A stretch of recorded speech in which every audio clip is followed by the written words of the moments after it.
أشرقت نفسي بنور من فؤادي حينما عمومی طور پہ ہوتا یہ ہے کہ لوگ کہتے ہیں جان ہے تو جہان ہے.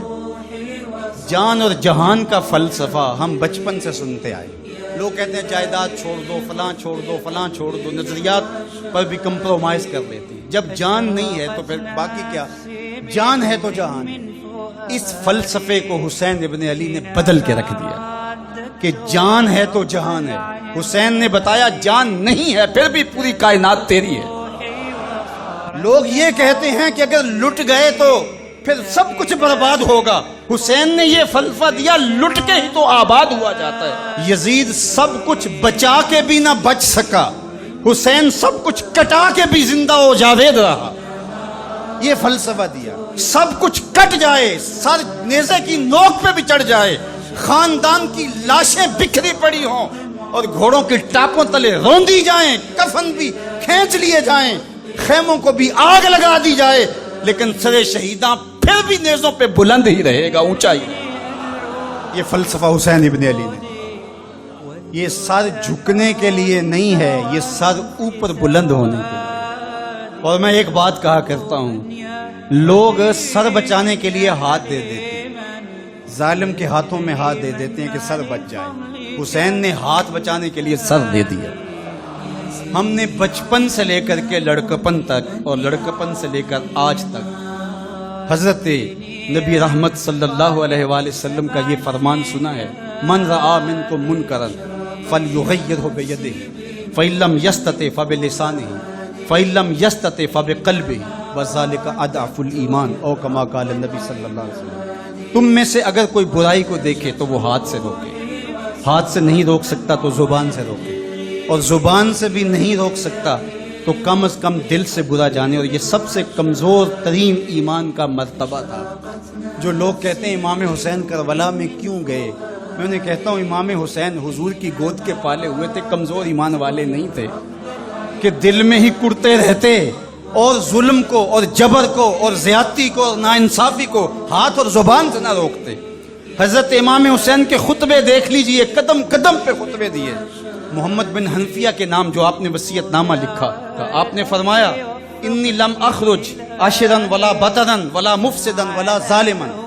میں سیر سپاٹے کے لیے نہیں جا رہا اور نہ ہی میں اپنی کسی خواہش کی تکمیل کے لیے جا رہا ہوں. میرے اہداف میں، میری خواہشات کے کسی گوشے میں یہ موجود نہیں ہے کہ میں تخت و تاج حاصل کر لوں گا. انما خرجت لطلب الاصلاح فی امت جدی، میں اپنے دادا کی امت کی اصلاح کے لیے جا رہا ہوں. اريد ان آمر بالمعروف وانہى عن المنکر، میں امر بالمعروف اور نہی عن المنکر کے جذبوں سے مالا مال ہو کے میں اس سفر کو اختیار کر رہا ہوں. جب شریعت کا مذاق اڑایا جا رہا ہے، شریعت کی شکل بدلی جا رہی ہے، خلافت کا رشتہ قرآن سے ٹوٹ گیا ہے اور ایک نئی صورت دین کو دی جا رہی ہے، اور جو اس سانچے میں ڈھل کے دین نکلے گا وہ محمد عربی کا دین نہیں ہوگا. جو طائف کے بازاروں سے لے کے مکے کی گلیوں تک، احد سے لے کر غزوہ حنین تک حضور نے خود اور اپنے اصحاب کو تکلیف میں ڈال کے جو دین دیا، جو امت تشکیل دی، یزید اس سارے نظم کو بدل رہا ہے. تو کیا نبی کا نواسا جس کو حضور نے گود میں پالا ہو وہ خاموش ہو کے بیٹھ جائے؟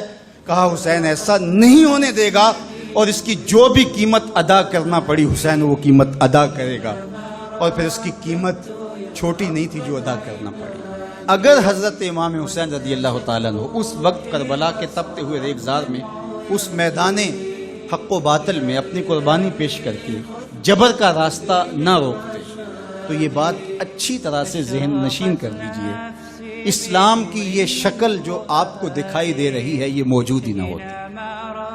دنیا کے اوپر کتنی تہذیبیں، کتنی ملتیں اور کتنی اقوام، جب ان کے اندر تغیر آیا تو وہ اپنی اصل صورتی چیزیں کھو بیٹھے.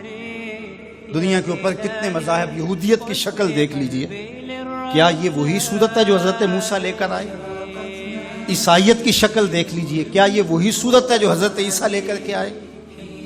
ابھی کچھ دن ہی نہیں گزرے تھے تو حواریوں کے بعد جو ہوا اور جس طرح سے دین عیسیٰ کا حلیہ بگاڑ کے رکھ دیا گیا، جس طرح موسوی دین کی شکل تبدیل کر کے رکھ دی گئی، تو کیا دین محمدی کی شکل باقی رہ جاتی؟ جب یوں دین کی صورت اور شکل کو بدلنے والے میدان میں آپ موجود ہوئے تھے، لیکن باقی ادیان، باقی تہذیبیں، باقی ملل، باقی قومیں، ان کی شکل اس لیے تبدیل ہو گئی کہ اس شکل کو بچانے والا کوئی حسین وہاں نہیں، اور یہاں اس دین کی اصل صورت اور شکل اس لیے موجود رہی کہ اس دین کو بچانے والا حسین ابن علی موجود تھا۔ مسٹر گوکھلے نے کہا تھا کہ اگر حسین ابن علی رضی اللہ تعالی عنہ نہ کھڑے ہوتے تو اسلام یا تو مٹ ہی جاتا، اور اگر موجود رہتا تو اس کی وہ شکل نہ ہوتی جو محمد بن عبداللہ لے کر آئے تھے، اس کی شکل وہ ہوتی جو یزید پیش کر کے جاتا۔